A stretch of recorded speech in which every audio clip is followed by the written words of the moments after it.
வாழ்க வளமுடன்.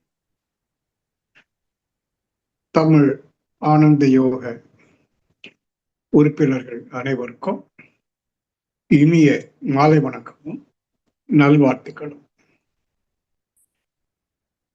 தமிழ் ஆனந்த யோகம் மிக சிறப்பாக பல அன்பர்களுக்கு ஞானத்தினுடைய பாதையை காட்டக்கூடியதாக அமைந்திருக்கிறது. அது அறியும் போது இந்த அருள்பணி ஆற்றிக் கொண்டிருக்கக்கூடிய அன்பர்கள் அனைவருக்கும் என்னுடைய சார்பாக நன்றியை வாழ்த்துக்களாக தெரிவித்துக் கொள்வதில் மகிழ்ச்சி அடைகின்றேன். ஏன்னா இன்றைய காலகட்டத்தில் ஆன்மீக அமைப்பு, அதிலும் உண்மையான ஆன்மீக அமைப்பு காண்பது மிக அரிது. நம்ம வெளியில ஆன்மீகம் என்ற பெயரால பார்க்கறதெல்லாம் நிறைய வியாபாரம், அரசியல், பொருள் ஈட்டக்கூடிய நோக்கம், புகழ், அதிகாரம், அதுக்கு ஏதாவது வழி இருக்கா அப்படின்னு தான் ஆன்மீகத்துல நிறைய அமைப்புகள் அப்படிதான் இருக்கு. ஆனா வேதாந்தி மகரிஷி அவர்கள் அமைத்த இந்த அமைப்பு உலக சமுதாய சேவா சங்கம், அதை சார்ந்து இருக்கக்கூடிய தமிழ் ஆனந்த யோகம் போல பல அமைப்புகள் உண்டு. நானும் ஒன்று வச்சிருக்கிறேன், வேதம் குழுமம் ஆன்மீக அறக்கட்டளை. அதுபோல மதன் வைத்திருக்கிறார் நம்முடைய மதிப்புக்குரிய பேர் என்ன, கேரளம் அழகர் ராமானுஜம் ஐயா அவர்கள் வைத்திருக்கின்றார். இங்கெல்லாம் பார்த்தீங்கன்னா பணத்துக்காகவோ புகழுக்காகவோ யார் இந்த பணியை செய்யலை. தொண்டாற்றி இன்பம் காண்போம் என்று மகிழ்ச்சி சொன்ன வாக்குக்கு ஏற்றவாறு தொண்டாற்றி இன்பம் கண்டு கொண்டிருக்கிறோம். நண்பர்களே, உங்களுக்கு நான் சொல்லிக்கொள்ள விரும்புகிறேன், மனித வாழ்க்கையில இன்பத்தை விட பெரும்பாலும் சங்கடம் தரக்கூடிய நிகழ்வுகளை நாம சந்திக்கிறோம். ஒரு பெரிய இன்பம் அல்லது சின்ன இன்பம், அந்த இன்பம் அனுபவிக்கிறதோடு அதை விட்டுறோம். ஆனா துன்பம் என்று வரும்போது, அது சின்ன துன்பம் இருந்தால் கூட அதை நம்மளால ஏற்றுக்கொள்ள முடியல, தாங்கிக் கொள்ள முடியல. அது முன்பு வாழ்க வையகம், வாழ்க வையகம், வாழ்க வளமுடன், குருவே துணை, குருவின் திருவடி போற்றி, திருவடி சரணம்.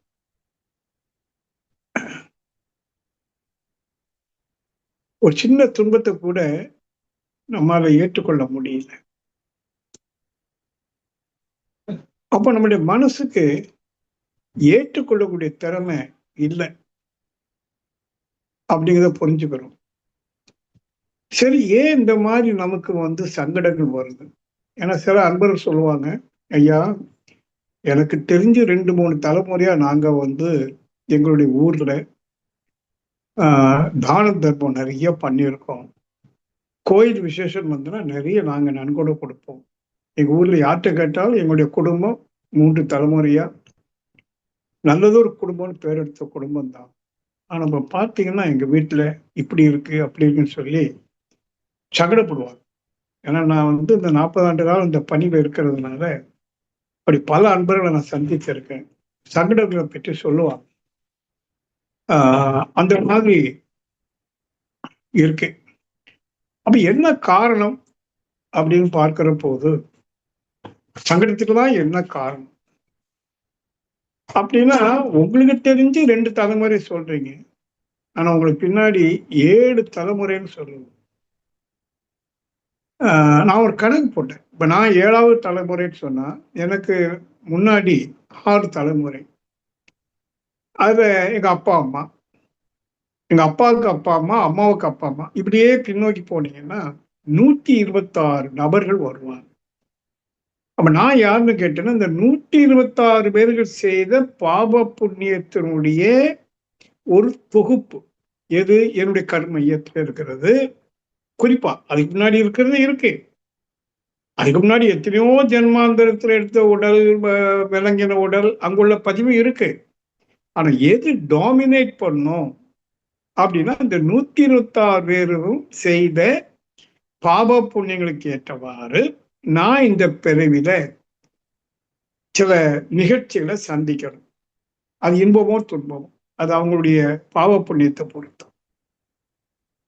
அப்ப என்ன பண்றது? அப்படி தந்திருக்காங்களே அப்படிங்கும்போது, இந்த பிறவி நமக்கு இறைவன் கொடுத்த ஒரு அரிய பிறப்பு, மானுட பிறப்பு. மட்டுமல்ல, ஒரு அரிய நிகழ்ச்சி நமக்கு என்னன்னா, வேதாத்திரி மகர்ஷிங்கிற ஒரு முனிவர் குருவாக கிடைச்சது ஒரு பெரிய பாக்கியம். நான் அடிக்கடி அன்புட்டு சொல்லுவேன், நம்ம அப்பா அம்மாவோ அவங்க முன்னோர்களோ எவ்வளவோ பாவம் செஞ்சிருக்காங்க, இல்லைன்னு சொல்ல முடியாது. அதனுடைய அடையாளம் தான் உடல் நோய், மனசுல சஞ்சலங்கள், பலவிதமான அச்சம், கவலை. ஆனா ஏதோ ஒரு புண்ணியமும் செஞ்சிருக்காங்க. அதுவும் மிகப்பெரிய புண்ணியம்னு நான் சொல்லுவேன். ஏன்னா ஒரு குரு கிடைச்சிருக்காரு. நீங்க நல்லா கவனிங்க, குரு எல்லாருக்கும் கிடைக்குன்னு சொல்ல முடியாது. நீங்கள் ஒவ்வொருவரும் பாக்கியவான்கள். இப்போ நீங்க ஒருத்தர் இருக்கிறீங்க, உங்க வீட்டுல 4 பேர் 5 பேர் இருக்கிறாங்க. எல்லாரும் வேதத்திரி மகர்ஷியை குருவா ஏத்துக்கிட்டாங்களா? இல்ல நீங்க எத்தனையோ பேர்ட்ட சொல்லியிருப்பீங்க, நல்லா இருக்கு வாங்க, வந்தாங்களா? என்ன அர்த்தம்? அவங்களுக்கு அந்த பாக்கியம் இல்லை. அது குரு கிடைப்பது அறிவு. ஆகவே தான் குருனுடைய சிறப்பை சொல்லும்போது திருக்குறள்ல முதல் அதிகாரம் கடவுள் வாழ்த்து. அதோட பியூட்டி என்னன்னு கேட்டீங்கன்னா, கடவுள் வாழ்த்து என்ற தலைப்பு கொடுத்துட்டு 4 கவிதான் கடவுளை பற்றி, மீது 6 குருவை சார்ந்த குறள். என்ன காரணம்? குரு இல்லாம இறைவனை அறிய முடியாது. குரு என்பவர் மனித உடலாக காட்சியளித்தாலும் அவங்களை என்ன சொல்லுவோம்? சாட்சாத் பரபிரம்மம். குரு சாட்சாத் பரபிரம்மம். அந்த குரு நம்மிடம் முதல்ல சொல்வது, குறிப்பா வேதாத்திரி மகிழ்ச்சி, அறம் நின்று வாழ கற்றுக்கொள்ளுங்கள், ஆத்மார்த்தமா வாழ கற்றுக்கொள்ளுங்கள். என்று நாம் ஆத்மார்த்தமா வாழ்கிறோமோ, வாழ ஆரம்பிச்சு வாழ்ந்து கொண்டே இருக்கிறோமோ, அதுக்கு பிறகுதான் நம்முடைய ஆத்மார்த்தமான தேவைகளை நாம முயற்சியின்றி செய்தின்றி இறை அருளால் பெற முடியும். நம்ம சங்கடம் கூட இறை அருளால் போகும். எப்போ? ஆத்மார்த்தமா சங்கடப்படணும், ஆத்மார்த்தமா அந்த பிரார்த்தனை. இறைவா அப்படின்னா இறைவனுக்கு செவி உண்டுமான்னு கேட்டா உண்டு.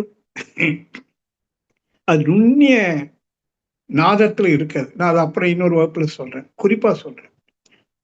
நீங்க எப்போ ஆத்மார்த்தமா உங்க கண்ணுல 2 சொட்டு கண்ணீர் வந்து இறைவாங்கிறீங்களோ, அதுக்கு உங்களுக்கு நல்ல பதில் கிடைக்கும்.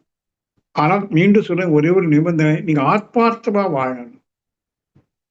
அப்படி வாழணும்னு சொன்னா முதல்ல ஆத்மான்னா என்ன, அதனுடைய அம்ச நிலைகள் என்னன்னா நீங்க புரியணும். ஏதோ ஆத்மானா நம்ம என்ன சொல்றோம்? என்னுடைய ஆன்மான்னு சொல்றோம். இந்த உடலுக்குள்ள ஆன்மா இருக்குன்னு சொல்றோம். அதை கேள்விப்பட்டிருக்கோம். அப்படி அல்ல. ஆன்மாவினுடைய உண்மை நிலை பிரபஞ்சம் முழுவதும் நிரம்பி இருக்கிற பிரம்ம சக்தி அது. அதை பரமான்மா என்று சொல்லுவோம். அப்ப அந்த அளவுக்கு நீங்க இந்த ஆன்மீக ஞானம் பெறணும். நீங்க எந்த அளவுக்கு ஆன்மீக ஞானம் பெற்றிருக்கீங்கன்னு எனக்கு தெரியாது. ஆன்மீக ஞானம் பெறணும், ஆன்மாவை பற்றிய விஷயங்கள் தெரியணும். இப்போ நான் ஒரு ஆன்மா, ஜீவான்மா. எனக்கு முன்னாடி ஒரு ஆடு, கோழி நிக்குது, அதுவும் ஜீவான்மா தான். ஆத்மார்த்தமான வாழ்வு என்று சொன்னா பிற ஜீவ இனங்கள் மீதும் அன்பும் கருணையும் கொண்டு வாழக்கூடிய வாழ்க்கைக்கு பேர் தான் என்ன வாழ்க்கை? ஆத்மார்த்தமான வாழ்க்கை. இந்த மகிழ்ச்சி எப்படி சொல்றாருன்னா, பெருசா நீங்க குழம்பிக்க வேண்டாம், இரட்டொழுக்க பண்பாடை கடைப்பிடிச்சீங்கன்னா போதும். நான் யாருக்கும், எந்த ஜீவனுக்கும், யாருக்கும் மட்டுமில்லை, சக மனிதனுக்கு மட்டுமில்லை, எந்த ஜீவனுக்கும் அதனுடைய உடலுக்கோ உயிருக்கோ துன்பம் கொடுக்க மாட்டேன்.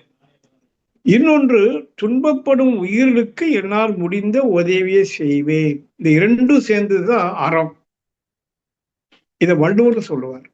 ஈதலும் இசைபட வாழ்தலும் அதுவல்லது ஊதியம் இல்லை உயிருக்கு. உயிர்னா ஆன்மா. இந்த ஆன்மாவுக்கு எப்போ ஊதியம்?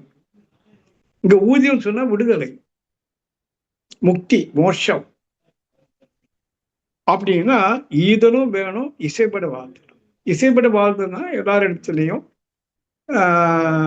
அன்பு காட்டி எந்த ஜீவனுக்கு துன்பம் கொடுக்காம இசைந்து வாழ்தல். ஈதல் துன்பப்படுகிறவர்களுக்கு உதவுதல். ஈதலும் இசைப்பட வாழ்தலும் அது வல்லது. அப்படி வாழலைன்னு சொன்னா இந்த ஆன்மாவுக்கு விடுதலை இல்லை, சாந்தி இல்லை. இங்க விடுதலைன்னா சாந்தி, ஆத்ம சாந்தி. உயிர் வாழும்போது நம்ம ஒவ்வொருவரும் சாந்தியா, சாந்தமா, அமைதியா, மகிழ்ச்சியா வாழணும். அது என்ன வழி? மீண்டும் சொல்றேன், இரண்டொழுக்க பண்பாடு, அறம். அது உண்மையில் நீங்கள் அறம் நின்று வாழ்ந்தால் உங்களுக்குள்ள இருக்கிற அந்த பிரார்த்தனை, அந்த குரல், அந்த சப்தம் இந்த முழு பிரபஞ்சத்துக்கும் கேட்கும். அதிசயம். ஆனால் விஞ்ஞான ரீதியாக மகிழ்ச்சி அவரும் விளக்கி இருக்கிறார்கள். நானும் அப்பப்போ வாய்ப்பு கிடைக்கும் போது விளக்குவது உண்டு. இப்போ உண்மையிலே சொன்னா நான் ஆத்மாத்மா வாழ்றேன். என்னுடைய குரலுக்கு சாதாரண ஜீவன் கூட செவி சாக்கியது. ஒரு எலி கூட செவி சாக்கியது. ஒரு கடிகாரம் செவி சாய்க்குது. கடிகாரம் சொல்லும்போது அது பௌதிக பொருள். அதுக்கு ஏது உயிர், ஏது உணர்வு? அப்ப ஜடம் கூட செவி சாய்க்குதுன்னா ஏதோ ஒரு ரகசியம் இருக்கு. அந்த ரகசியத்தை மகிழ்ச்சி என்ன சொல்றாங்க? ஒருங்கு இணைப்பு ஆற்றல், யூனிஃபைடு ஃபோர்ஸ். அது அர்த்தம், நாம எல்லாவற்றையும் வேறு வேறா பார்க்கிறோம் இல்லையா? ஒரு மலை, ஒரு காடு, கடல், நெருப்பு, காற்று, ஆடு, மாடு, நீ, நான், அது, இது, கோள்கள், இப்படி பிரபஞ்ச மனதை விரிச்சு பார்த்தோம்னா எல்லாம் வேறு வேறு தனித்தனியா இயங்கி ஓடிட்டு இருக்கு. கோள்கள், ஜீவனங்கள் அது அதுக்கு தானா வாழுது. மனிதர்கள் அவங்க அவங்க அவங்க மனசு தக்கவாறு வாழ்றாங்க அப்படின்னு இருக்கு. ஆனா உண்மையில ஒரு ரகசியமான ஏற்பாடு இருக்கு. எல்லாவற்றையும் ஏதோ ஒரு சக்தி, அதீதமான சக்தி இணைத்து வைத்திருக்கிறது, ஒருங்கிணைத்து வைத்திருக்கிறது. ஒருங்கிணைப்பு ஆற்றல், யூனிஃபைட் ஃபோர்ஸ். அப்ப ஒருங்கிணைப்பு இருந்தால் ஒரு இடத்துல ஒரு சின்ன அதிர்வை கொடுத்தீங்கன்னா அந்த அதிர்வு பிரபஞ்சம் முழுதும் அதிர்வு. இப்போ நான் நாற்காலியில் உட்கார்ந்துருக்கேன், ஏதோ ஒரு சின்ன இடத்துல அப்படியே தட்டுனேன்னு வைங்க நாற்காலியில், இந்த விரலால டக் டக்குன்னு தட்டினா நாற்காலி முழுவதும் அந்த வைப்ரேஷன் வித்தின் நோ செகண்ட் போகும். அப்படிதானே? என்ன காரணம்? நாற்காலி என்பது ஒரு பொருள், ஒன்லி ஒன் யூனிட். அதே மாதிரி பிரபஞ்சம் என்பது புலன்களால் அறியப்படும் போது பல பலவாக மல்டிவர்ஸ். ஆனா உண்மையில் அது யூனிவர்ஸ், ஒன்று. பிரபஞ்சம் என்பது ஒன்லி ஒன் யூனிட். அப்போ அந்த பிரபஞ்சத்தோடு நான் இணைஞ்சு இருக்கிறேன், பிரபஞ்சத்திலிருந்து நான் விடுபடல. அப்ப ஏன் மனசுக்குள்ள ஒரு சின்ன அதிர்வு ஏற்பட்டா பிரபஞ்சம் முழுவதும் அதிர்வு. அப்படிதானே? அப்ப எனக்குள்ள ஒரு கேள்வி, எனக்கு ஒரு தேவை, ஒரு வேண்டுதல் இருக்குன்னா பிரபஞ்சம் முழுவதும் அந்த வேண்டுதல் செய்தி போகும், கிடைக்கும். எப்போ கிடைக்கும் தெரியுமா? என்னை நோக்கி வரும். உன்னுக்கு உன்னுடைய வேண்டுதலுக்கு எப்போது ஆசீர்வாதம் கிடைக்கும் என்றால் நீ ஆத்மார்த்தமாக வாழ வேண்டும். கண்டிஷன். அப்போ அங்கதான் மகிழ்ச்சி அந்த விஞ்ஞான ரீதியாக சொல்றாங்க, என்ன செயல் செய்தியோ அதுக்கேற்ற விளைவு. நற்செயல் புரிந்தால் நல்ல விளைவு, தீய செயல் புரிந்தால் தீய விளைவு. உன்னுடைய செயலே உனக்கு விளைவாக திரும்பி வருது. ஏன்னா நம்ம எதை கொடுக்கிறோமோ அதை பெறுகிறோம். நம்ம சொல்லுவோம் இல்லையா, என்னப்பா கொடுத்து வச்சவன், யாரும் சந்தோஷமா இருந்தா கொடுத்து வச்ச அப்படின்னு என்ன அர்த்தம்? அவன் சந்தோஷம் கொடுத்திருக்கிறான், சந்தோஷத்தை பெறுகிறான். நீ எதை கொடுக்கிறாயோ அதை பெறுகிறாய். அதுவும் எப்படியா? நீ 1 கொடுத்தா அது 4ஆ வரும். கொடுத்து வைத்தவன். அப்ப நீங்க என்ன கொடுத்து வச்சிருக்கீங்க? இப்ப உங்களுக்கு என்ன வருது? இன்பமா, துன்பமா, சுகமா, துக்கமா? நீ துக்கம்னு புலம்புறீங்களே, என்ன அர்த்தம்? நீ கொடுத்து வச்சிருக்க. எதை? துக்கத்தை. எப்போ? இந்த 126 பேர் முந்தைய 6 பிறவி, இது 7வது பிறவி. எழுமையும் ஏமா புடைத்து என்று வள்ளுவர் சொல்லுவார். அது எதுக்கு சொல்றேன்னா, உங்களை ஒரு விதத்துல அச்சுறுத்தின கூட சொல்லுவேன். இனி உங்களுக்கு கீழே வருமே 6 பிறவி, உங்களுடைய சந்ததியர்கள். அவங்க சந்தோஷமா வாழணும், அமைதியா வாழணுமானா நாம் அதுக்கு வேண்டியதை செய்யணும். நற்கர்மம் புரியணும். செயலுக்கேற்ற விளைவு நமக்கு மட்டுமில்லை, தொடரும். 7 பிறவிக்கு 7 எடுமை. அதான் சொல்றாரு, ஒருமையுள் ஆமை போல் 5 ஆற்றில் எழுமையும் ஏமா புடைத்து. நிறைய விஷயம் இருக்கு, சுருக்கமா சொல்ல. ஆகவே செயலுக்கு விளைவு உண்டு என்பது இறை நீதியில ஒரு முக்கியமான இடம். ஏதோ ஒண்ணு மனசுல நினைக்கிறோம், அவங்க கெட்டு போகணும், அப்படி ஆயிடணும். எண்ணமும் செயலே. நாம சொல்லுங்க, கையை காலை வச்சு செய்யறது மட்டும் செயல் இல்ல, பேச்சும் செயல், எண்ணுதலும் செயல். நான் சும்மா தான் விளையாட்டுக்கு எண்ணுவேன், நான் ஒண்ணும் அவனை அப்படிலாம் ஒண்ணும் பண்ணலேன்னு சொல்லலாம். எண்ணினாலே செயலுக்கு ஒப்பு. உள்ளத்தால் உள்ளலும் தீதே, பிறர் பொருளை கள்ளத்தால் கல்வேமெனல். நீ மனுஷன் நினைச்சா போதும், நான் அவன் வந்து திருடணும்னு, அவனுக்கு திருட்டு நடந்துடும். நீ திருட, இனி ஒன்று ஒருத்தன் தெரியும், எண்ணம் அங்க செயலாகும். ஸோ இந்த எண்ணத்துல கேர்ஃபுல்லா இருக்கும். நீ எண்ணுதல், பேசுதல், உடலை கொண்டு செய்தல், முச்செயல்னு சொல்றோம். இந்த செயலுக்கு விளைவு உண்டு. ஆகவே ரொம்ப ஜாக்கிரதையா, கவனமா நீ உன்னுடைய பேச்சு, உன்னுடைய செயல் கவனமா இருக்கணும். ஏன்? விளைவு உண்டு. உனக்கு மட்டும் இல்லை, ஒரு சந்தேகங்களுக்கும் உண்டு. அதனால ஜாக்கிரதையா இருக்கணும்னு மாதிரி சொல்ற. அது இறை நீதியாம். செயல்படும் என்பது தி லா ஆஃப் நேச்சர். இன்னும் இருக்கு, பின்னோக்கி போண்டி இருக்கு, ஆழமா போண்டி இருக்கு. என்னன்னு ஆழம்னு சொன்னா, இப்போ நாம் அந்த இயற்கையை பார்க்கணும். இயற்கை என்ன? பிரபஞ்சம், கோடான கோடி நட்சத்திரங்கள், சூரியன், சந்திரன், இன்னும் கிரகங்கள், பூமியில பஞ்சபூதங்கள், ஜீவ இனங்கள், மனிதன் உட்பட அனைத்தும் சேர்ந்து இயற்கை. இப்போ ஒரு மிகப்பெரிய கேள்வி விஞ்ஞானிக்கு இருக்கு, இவ்வளவு பெரிய இயற்கை எப்படி தோன்றிட்டு? ஒரு கேள்வி, எப்படி தோன்றிட்டு, எதற்காக தோன்றிட்டு? அப்போ விஞ்ஞானி ஆராய்ச்சி பண்ற, இந்த பிரபஞ்ச தோற்றத்தினுடைய ரகசியம் என்ன? பெரிய பெரிய சயின்டிஸ்ட் எல்லாம் இன்னும் அதுக்கு சரியா விடை காணல. கிட்ட நெருங்கி வந்தாலும் கூட முழுமையா விடை காணல. எப்படி, எதற்காக இந்த தோற்றம், எப்படி, எதற்காக நிகழ்ந்தது? ஆனா வேதாந்தி மகர்ஷி போன்ற ஞானிகள், அவரும் சரி அவருக்கு முன்பு வந்த ஞானிகள் எப்படி, எதற்காக என்பதை உணர்ந்து கண்டார்கள். அதான் மெய் ஞானி.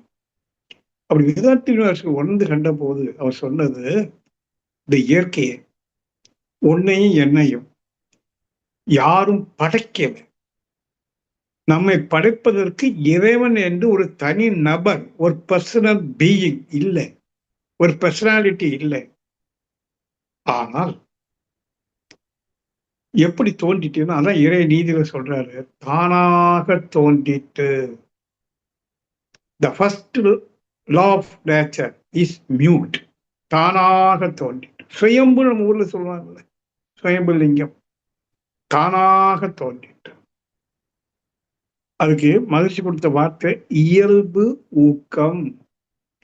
சுத்த வெளியில் அடக்கமாக இருந்த பேராற்றலையும் பேரறிவையும் வெளிப்படுத்தக்கூடிய ஒரு ஊக்க சக்தி அந்த சுத்த வெளியில இயல்பாக இருந்தது. அதோட முதல் பண்பு தன்னிருக்க சூழ்ந்தழுத்து மாற்றல்.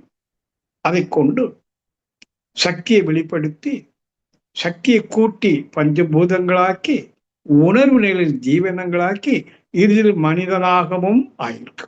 இது உங்களுக்கு தெரியும். பரிணாம ஜீவன சிறப்பு உங்க எல்லாருக்கும் தெரியும். அப்ப முதல் நீதி என்னன்னா, இயல்பு ஊக்கம். எதுவும் இயல்பாக நடக்கும், இயற்கையில நடக்கும், செயற்கையில் அல்ல.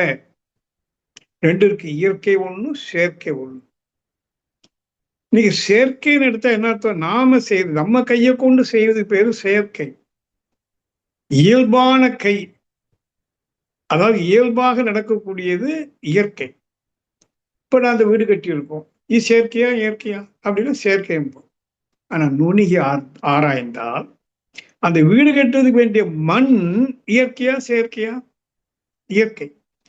அப்ப அந்த இயற்கையில் இருக்கக்கூடிய வளத்தை எடுத்து வாழ்வின் வளங்களாக மாற்றக்கூடிய ஒரு பெரிய அறிவு புத்தி நமக்கு இருக்குல்ல, அந்த புத்தி இயற்கையா செயற்கையா? இயற்கை. நல்லா கவனிங்க. அப்போ செயற்கைன்னு உண்மையிலே எதுவும் இல்லை, எல்லாமே இயற்கை தான், இயல்பா தான் நடக்கும். இப்போ நிறைய விதைகள் இருக்கு, நம்ம கையை கொண்டு விதைக்கிறோம். நான் விதைச்சேன்னு சொல்றோம், நான் மரம் உண்டு வந்துருச்சு, நான் மரத்தை உண்டு பண்ணேன்னு சொல்ல முடியுமா? விதைக்குள்ள மரம் இருப்பது இயல்பு. அது விதைச்சாலும் அது மரம் வரணும்னு கட்டாயம் இல்லை. அது மரம் வருவதற்கு என்னென்ன சூழல் வேணுமோ அத்தனையும் நிகழ்ந்தாதான் வரும். அந்த ஒருங்கிணைப்பாற்றலையும் அங்க பங்கு இருக்கு. அப்ப என்ன சொல்றோம்? நம்ம விதைக்கணும், அது வரும்போது வரும், வராமையும் போ.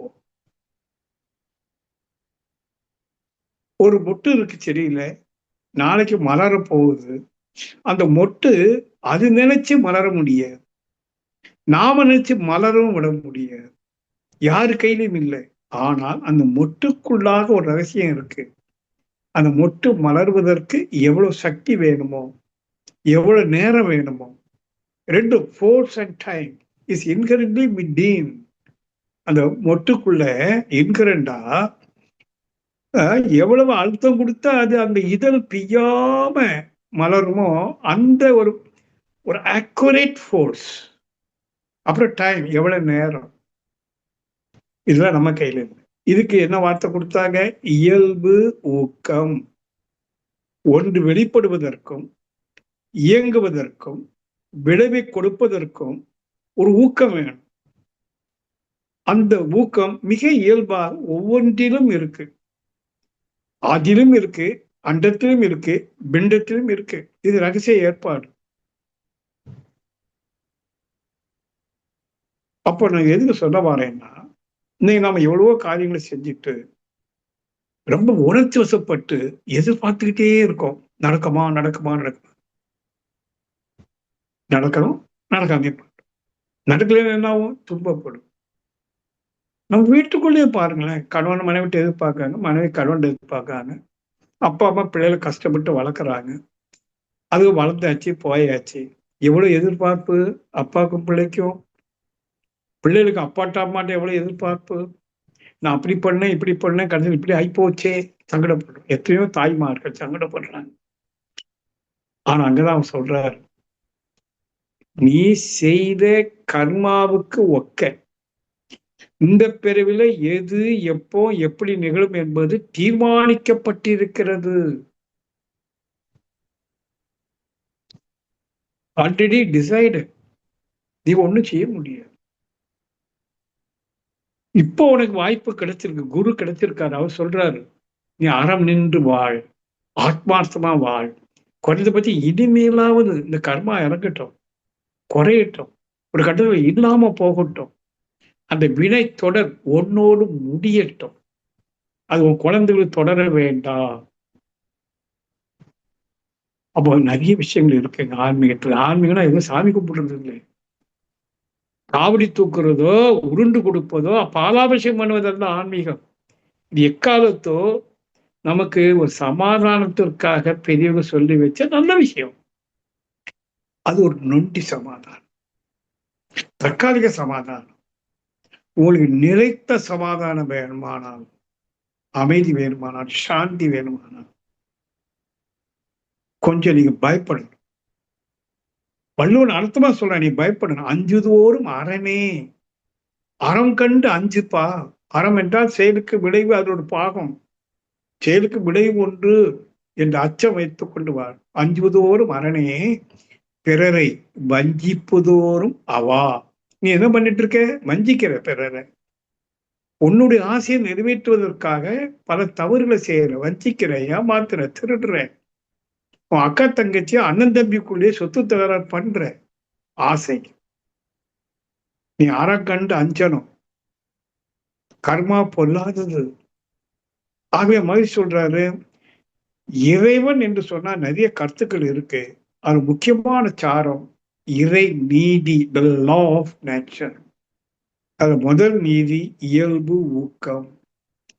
எல்லாம் தானாகத்தான் நடக்கும். நீ நினைக்கிற நான் செய்த நடக்கு, அந்த அகம்பாவத்தை விடு. நீ அறம் நின்று வாழ். ஆனா அவன் கர்மாவை செஞ்சுட்டே போ. விளைவு அவன் கொடுக்கணும். Do your duties. Don't expect the fruits. Lord Krishna. நீ உன் கடமையை நல்லா செய்.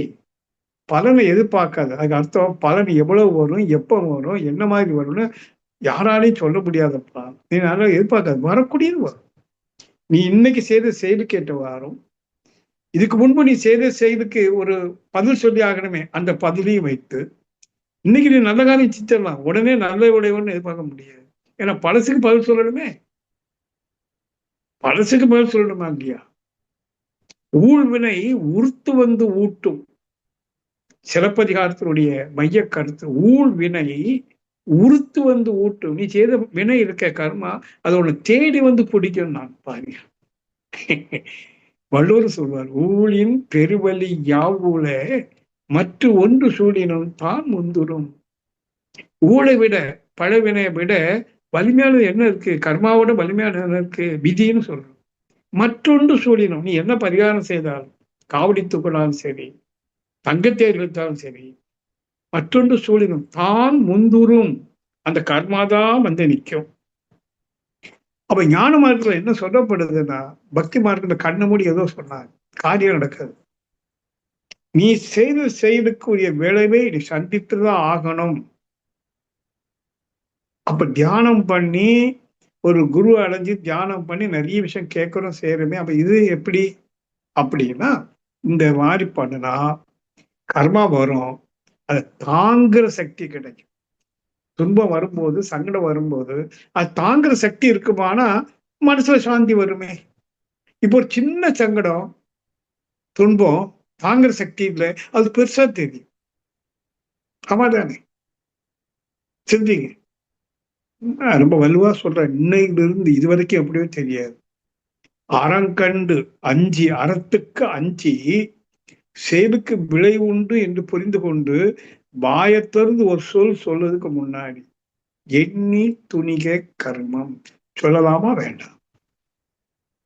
இது சொல்லல என்ன ஆகும்? ஒண்ணு ஆகாது. அப்ப சொல்லாது. ஏன்னா நம்ம வாய் நல்லது சீக்கிரம் சொல்லாது, இனிதும் சொல்லாது. நல்லது சொல்றதையும் சிலருக்கு கோபமா சொல்லுவாங்க. இனிது, இன்முகம், இன்சொல், இன்செயல் புரிகிற வல்லமையை நாம பெருக்கல். ஆமாதானே? கொஞ்சம் கூட எண்ணிப்பாரு. அப்படி இருக்குமானா வீட்டுல கணவன் மனைவிக்கு இடையில கசப்பு வருமா, வெறுப்பு வருமா, எரிச்சல் வருமா? வருது இல்லை. ஏன்னா இனிது, நயம்பட, இதெல்லாம் நமக்கு கொஞ்சம் பிராக்டிஸ் பண்ணணும். பிராக்டிஸ் பண்ணி நம்மளை ஒரு நல்ல பக்குவமான ஆளா கொண்டு வந்து அறம் நின்று வாழ்ந்தால், அறம்னா என்ன? இப்போ ஈதலும் இசைப்பட வாழ்தல். இறை நீதியை புரிந்து கொண்டு எல்லாம் தானாதான் நடக்கும். நாம செய்ய வேண்டியது 1% தான். 99 விளைவும் இறைவன் கையில இருக்கு. அந்த ஒன்னை நேர்த்தியா, நேர்த்தி கடன்னு சொல்லுவாங்களே, நேர்த்தியா அந்த கடமையை ரொம்ப நேர்த்தியா, ஒரு ஒரு கிளியர் ஸ்கெட்ச். சமைக்கிறது கூட நேர்த்தியா, அதான் நேர்த்தி கடன். கடமையை நேர்ச்சியா செய்தோம்னு சொன்னா விளைவு வரும். You have to wait. நீ வருங்கிறத எதிர்பார்க்காது, வரும். எப்போ தெரியாது. ஒரு வராமையே போகலாம். நீங்க 2க்கு ரெடியா இருக்கணும். நீங்க உங்களுடைய கடமைகளை புரிந்து கொண்டு பொறுப்புணர்வோடு, அன்போடு காரியத்தை செய்து கொண்டே செல்லுங்க. அறம் நின்று வாழுங்க. ஆத்மார்த்தமா வாழுங்க. எல்லா ஜீவனிடமும் அன்பு பாராட்டுங்க. நடக்கும். இதுதான் இறைநீதியை உணர்ந்து, புரிந்து, மதிப்பளித்து வாழக்கூடியவர்களைத்தான் ஆத்ம யோகி, ஆத்ம ஞானி என்றெல்லாம் சொல்றோம். இப்ப நாம எல்லாருமே வேதத்தின் மகிழ்ச்சிங்கிற ஞானிய, யோகிய அடைஞ்சிருக்கோம். அவங்க எதுக்காக கற்றுக் கொடுக்குறாங்க? நீ ஒரு யோகியா, ஒரு ஞானியா வாழப்பா சொல்றார். நீங்க உங்களுக்குள்ள இப்ப என்ன தெளிவு பார்க்கணும்? அப்படி வாழ்றோமா? இது பொழுதுபோக்கு அல்ல. இந்த மார்க்கம் இருக்கே, தமிழ் ஆனந்த யோகம், பொழுதுபோக்காக அவங்க ஆரம்பிக்கல. உங்களுக்குலாம் நல்ல நற்செய்திகளை தரணும். நீங்க அதெல்லாம் கேட்டு கேட்டதற்கு இணங்க வாழணுங்கிறது தான் முக்கியம். கற்க கசடர கற்பவை கற்றது நிற்க அதற்கு தக. நிக்கிறீங்களான்னு உங்களுக்குள்ள கேளுங்க. இல்லை என்றால் குறைந்தபட்சம் இந்த சனத்திலிருந்து நான் இனிமேல் ஆராய்ந்துட்டு தான் வாழ்வேன். ஏன்னா எனக்கு பிள்ளைகள் இருக்கு, பேர பிள்ளைகள் இருக்கு. இனி அதுகளுக்கு கல்யாணம் குழந்தை வரும். நான் அதுகளுக்கு பணம் கிணம் சேர்த்து வைக்கட்டாலும் பரவாயில்ல. செல்வம் அருட்செல்வம். நான் அருளை சேர்த்து வைக்கிறேன். செல்வத்துள் செல்வம் அருட்செல்வம். பொருட்செல்வம் பூரியார் கண்ணு ஓல. நான் என் பிள்ளைகளுக்கெல்லாம் பொருள் செல்வத்தை விட அருள் என்ற செல்வத்தை சேர்த்து வைக்கிறேன். அதுவும் மகிழ்ச்சியா வாழட்டும். பணம் உங்களுக்கு வரும். அப்படின்னுட்டு அன்பர்களே, ஒவ்வொரு நாளும் இரவு படுக்கும் போது ஒரு 5 நிமிஷம் உங்களுக்குள்ள கேளுங்க. இன்று பகல் பொழுது எங்கேயாவது நான் அறம் பிறந்து வாழ்ந்தேனா, அல்லது அறத்தோடு வாழ்ந்தேனா கண்டுபிடிங்க. அறம் பெறுவதற்கு வாய்ப்பு நிறைய இருக்கு, இல்லைன்னு சொல்ல மாட்டேன். ஏன்னா அந்த வேதாளம் அடிக்கடி முருங்கை மரம் ஏறும், அல்லது யானைக்கும் அடிசருக்கும் வச்சு விடுவோம், பெறும். சுதாரிச்சிருங்க. இறைவா, நாளை முதல் அறம் பிறந்து வாழாம நான் அறம் நின்று வாழ்வதற்கு என காப்பாக நிற்பாயாக, அருள் புரிவாயாக. கேளுங்க, தப்பு இல்லை. நீ ஏறோட எனக்கு பணம் கொடு, அதை கொடுன்னு கேட்காதுங்க. அருள் புரிவாய. நான் தப்பு செய்யாம போனோம், ஆகவே என்னை தடுத்து ஆட்கொள். என்னை அறியாமல் எனக்கு தவறு பண்ணும்போது என்னை தடுத்து என் தவறான பாதையில் என்னை திருப்பி விட்டுரு. அந்த பாதை கொஞ்சம் துன்பமா எனக்கு பட்டாலும் கூட, அந்த பாதை கரடு முரடாக இருந்தாலும் கூட, நீர் திருப்பி விட்டா என்று புரிந்து கொண்டு கல்லும் மெல்லும் காலுக்கு மெத்தேன் சபரிமலை போகும்போது ஐயப்பனை பார்க்கணுமானா, ஐயப்பனை யாரு? அந்த உருவம் அல்ல, 5 புலன்களுக்கும் அப்பனாக இருக்கக்கூடிய துரிய நிலை பிரம்மரந்திரத்தை அடையுமானால் கரடு முரடான பாதைகளை நடக்க கத்துக்கொள்ளணும், துன்பங்களை சந்திக்க கத்துக்கொள்ளணும். துன்பப்படுகிறவன் பாக்கியவான். ஆகவே இன்றைக்கு கொடுக்கப்பட்ட தலைப்பு இறை நீதி. சுருக்கமாக தான் சொல்லியிருக்கேன். நான் இன்னும் அதை சொல்றது நிறைய இருக்கு. அதுதான் அம்மாட்ட சொன்னேன், அனார்கலி அம்மாட்ட, உங்க மார்க்கத்தில் இருக்கக்கூடிய எவ்வளவு பேர் இருக்காங்களோ அவங்கள பேட்சா நாம சந்திப்போம். நன்மணி ஏற்றிய சொல்லுங்க, ஒரு இடத்துல கூடுவோம் 2 நாள் 3 நாளைக்கு. சரிங்களா? கொஞ்சம் கொஞ்சமா நம்மளை பக்குவப்படுத்தி இறை ஞானியாக மாறியது. ஆமா, நான் பிரம்ம ஞானின்னு சொல்லணும். நான் பிரம்மத்தை உணர்ந்துட்டேன், அதே பிரம்மத்துக்கு அருகாமையில போயிட்டேன், இல்ல நான் பிரம்மத்தை உணர்றேன், ஆறாம் நின்று வாழ்கிற யோகியா இருக்கிறேன் அப்படின்னு நீங்க உங்களுக்கு சர்டிபிகேட் கொடுத்து எழுதணும். அப்படியானால் இந்த ஆன்லைன் வகுப்பு மட்டும் போறாது, நேரடி சந்திப்பு. கண்ணும் கண்ணும் சந்திக்கணும் சொல்லுவாங்க இல்லையா? அந்த பாடி லாங்குவேஜ் எல்லாம் பார்த்து ஒவ்வொருத்தருட்டையும் கவுன்சிலிங் மாதிரி பேசி, மகிழ்ச்சியா தான் சொல்றாங்க, ஒவ்வொருத்தரையும் செப்பு நட வச்சு நீங்களே ஒரு சுயசுற்பியாக மாறக்கூடிய அளவுக்கு அந்த வித்தைகளை கற்றுக் கொடுத்து உங்களை நல்வழிப்படுத்த வேண்டும் என்பதுதான் வேதாத்திரி மகேஸ்வரனுடைய நோக்கம். இன்றைக்கு அதைத்தான் நாம ஞான ஆசிரியர்கள், நிறைய ஞான ஆசிரியர்கள் இருக்காங்க, பண்ணிட்டு இருக்காங்க. அவங்களும் அவங்கள மேன்மைப்படுத்தி கொண்டே இருக்கிறாங்க. நீங்களும் இன்னும் இறைநிதியை பற்றி முழுமையாக, அதுக்கு விஞ்ஞான சான்றுகள் எல்லாம்.